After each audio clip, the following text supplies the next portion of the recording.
Buongiorno, mi chiamo Francesco Cossetti, sono titolare dello studio che porta il mio nome, quindi Francesco Cossetti Fisioterapia. Lavoro a Montebelluna, in Veneto, in provincia di Treviso, e ho fatto una formazione di terapia manuale e riabilitazione delle patologie reumatologiche.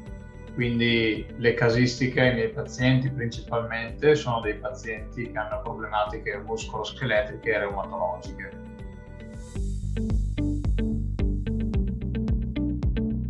La volontà di incominciare a utilizzare Rehab è nata dalla necessità un po' di spazio, in quanto nel mio studio non avevo la possibilità di aumentare la disponibilità di spazi per far fare degli esercizi in presenza dei pazienti, e in secondo luogo per avere un servizio diverso senza diminuire la qualità.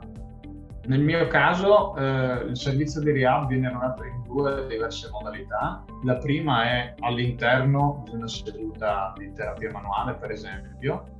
In questo caso Rehab viene aggiunto alla tariffa che normalmente faccio pagare per la seduta, consapevolizzando il paziente che paga un servizio che poi dura un mese, quindi è un pagamento una tantum ma per un servizio continuativo. La seconda modalità invece è quella di far pagare al paziente il servizio una volta che ha terminato le sedute in presenza, informandolo sul fatto che questo servizio lo aiuterà a mantenere i risultati nel corso del tempo.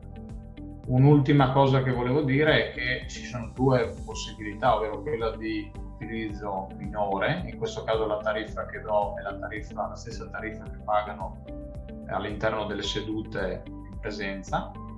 L'altra è quella di un utilizzo più continuativo, allora in questo caso si va un po' incontro al paziente riducendo di poco la tariffa nel caso di utilizzo superiore ai 3 mesi.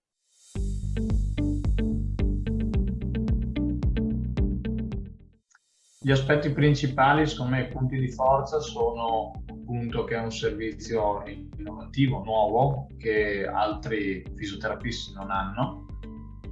In secondo luogo è un servizio aggiuntivo, cioè aumenta gli strumenti a disposizione del fisioterapista, senza di fatto però limitare la qualità o addirittura ridurre la qualità. Un altro punto a favore di Rehab è che è molto affidabile. Può andare dalla persona anziana alla persona giovane, e soprattutto che, come piace dire a me, accende il cervello per i motivi che fa pensare il terapista a come impostare l'esercizio e a quali parametri adottare per meglio garantire il risultato al paziente.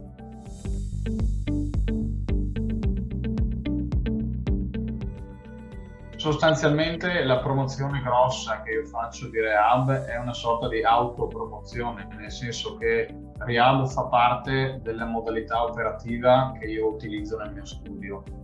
Quindi al paziente, nel momento in cui propongo la fase degli esercizi o addirittura gli esercizi nelle prime fasi di cura, tendo sempre a utilizzare Rehab come uno dei miei strumenti, quindi a dire al paziente che questo è un mio strumento.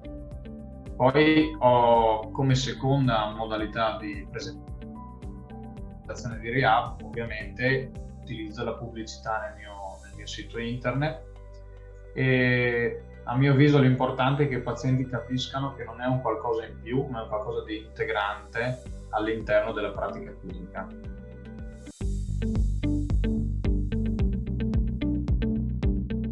Direi che per descrivere Rehab la prima parola che mi viene in mente è innovativo, perché è qualcosa che non si era mai visto.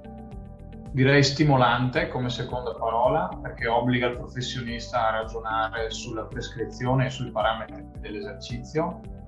E come ultima parola direi sorprendente, perché per alcuni versi ha sorpreso anche me per la versatilità e i campi di applicazione.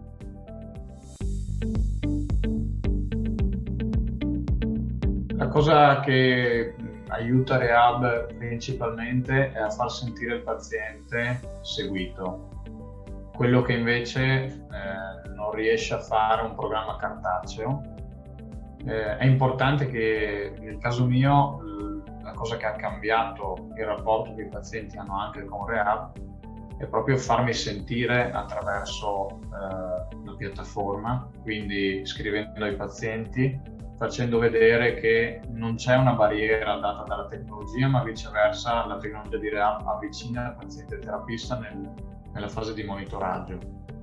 Questa cosa è stata molto importante perché il paziente ha capito che lo strumento non è solo un modo di sgravare il fisioterapista dal lavoro in presenza, ma è uno strumento che mette in comunicazione sulle esigenze del paziente e le necessità del fisioterapista.